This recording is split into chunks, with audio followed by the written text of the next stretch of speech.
Hello বন্ধুরা, নমস্কার সবাইকে। আমার পুষ্পাঞ্জলি রান্নাঘরে সবাইকে স্বাগত। আজকে তৈরি করব গরম গরম টমেটোর স্যুপ। আর এই টমেটোর স্যুপটা শরীরের জন্য খুবই উপকারী আর ঠান্ডার সময় তো খুবই উপকারী।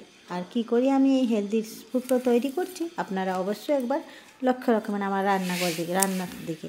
চলুন দেখি আমি রেসিপিটা কী করে তৈরি করছি। আমি এই রেসিপিটা তৈরি করার জন্য নিয়ে নিয়েছি 6টা টমেটো আর এখানে 4টা কাঁচা লঙ্কা নিয়েছি আর এক টুকরো আদা নিয়েছি।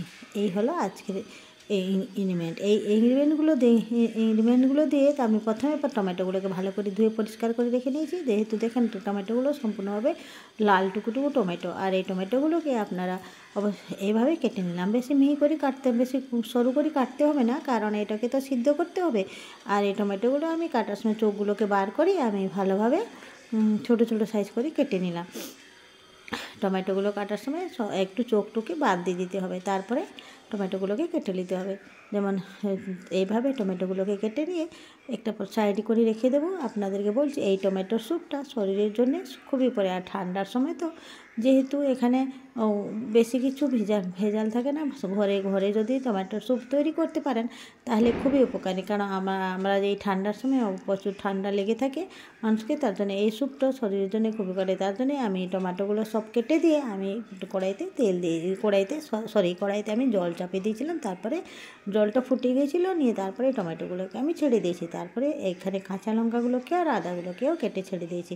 তারপরে দেখেন আমি টমেটোগুলো ছাড়িয়ে নিয়ে যখন সিদ্ধ হলো, তারপরে টমেটোগুলোকে আমি একটা স্ট্যান্ডের উপরে ঢেলে দিয়েছি।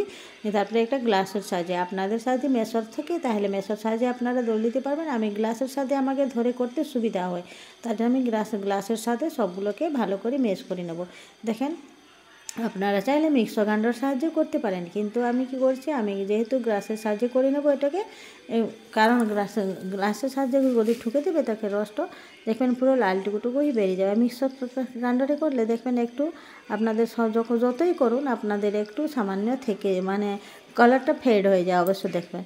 তার জন্য বলছি যখনই করবেন দেখবেন আপনারা মিক্সার গ্রাইন্ডার থেকে না করি আপনারা হাতের সাহায্যে দিয়ে আপনি সাহায্যে করতে পারেন তাহলে খুবই ভালো। দেখেন আমি এই ছাঁকনির সাহায্যে ছেঁকে নিলাম আর টমেটোগুলোকে ভালো করেই সব কটা খদরগুলো দেখেন এই যে কুটি কুটি এগুলো থাকে না, সেগুলোকে বার করে ফেলে দিতে হবে। এগুলো আমার দেওয়া যাবে না, টমেটোর স্যুপটা যেরকম থাকে সেই মতনই করতে হবে, কারণ এখানে যদি খদরটা থেকে যায় স্যুপ খাবার সময় মুখে লাগবে, এটা কিন্তু মুখে একদম লাগবে না। তারপরে স্যুপটাকে আমি কড়াইতে সব কটা ঢেলে দিলাম। যে টমেটোটা যে সিদ্ধ করেছিলাম, টমেটোর যে জলটা ছিল জলটাকে আমি রেখে নিয়েছিলাম সাইডে, সেই জলগুলোকে এখানে ঢেলে দিলাম। নিয়ে এটাকে ভালোভাবে ফুটতে দিতে হবে।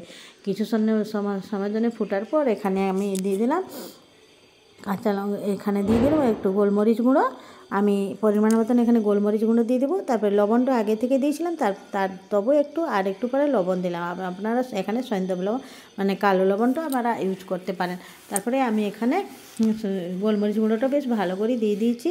তারপরে আমি এখানে একটু কালো লবণ দিয়ে দিলাম, নিয়ে তারপরে এখানে একটু ঘি দিয়ে দেবো। আপনাদের ঘিটা নিজের ইচ্ছা, আমি ঘরেই তৈরি করা ঘি ছিল, আমি সেখানে ঘরে তৈরি করা ঘিটাই দেবো। আপনাদের 2-3 চামচ ঘি এখানে অ্যাড করে দেবে, তাহলে দেখবেন টমেটোর স্যুপটা খেতে খুবই দারুণ লাগে।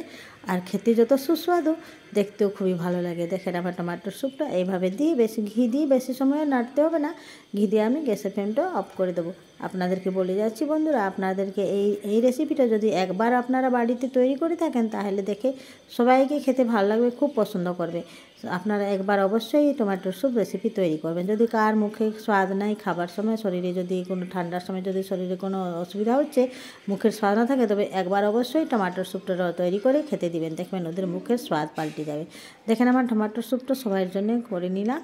আর যা ঠান্ডা পড়েছে, প্রচণ্ড ঠান্ডাতে এই টমেটোর স্যুপ গরম গরম খেতে খুবই দুর্দান্ত লাগে। আপনারা অবশ্যই একবার ট্রাই করবেন। আমার এই টমেটোর স্যুপটা আপনাদেরকে কেমন লাগলো অবশ্যই জানাবেন। আর আমার রেসিপিটা যদি ভালো লাগে একটা লাইক শেয়ার এন্ড কমেন্ট করে দেবেন। ধন্যবাদ বন্ধুরা, আজকের মতন আমি এইখানে থাকলাম। আমার রেসিপিটা প্রথম থেকে লাস্ট অবধি আপনাদের দেখার জন্য অসংখ্য ধন্যবাদ। আর আপনারা আমার রেসিপিটা কেমন লাগলো অবশ্যই একটু কমেন্ট করবেন, আর আপনাদের কমেন্টের অপেক্ষায় থাকলাম। ধন্যবাদ বন্ধুরা, আমার আজকের মতন এইখানে থাকলার পরবর্তী কোনো আবার রেসিপিটি আবার উপস্থিত হব। সবাইকে অসংখ্য ধন্যবাদ আমার লাইভটা প্রথম থেকে লাস্ট অবধি দেখার জন্য। আজকের মতন এখানে রাখছি, আর পরবর্তী রেসিপিতে আবার উপস্থিত হব অন্য কোনো সময়। ধন্যবাদ সবাইকে, অনেক অনেক ধন্যবাদ। বন্দে মাতরম।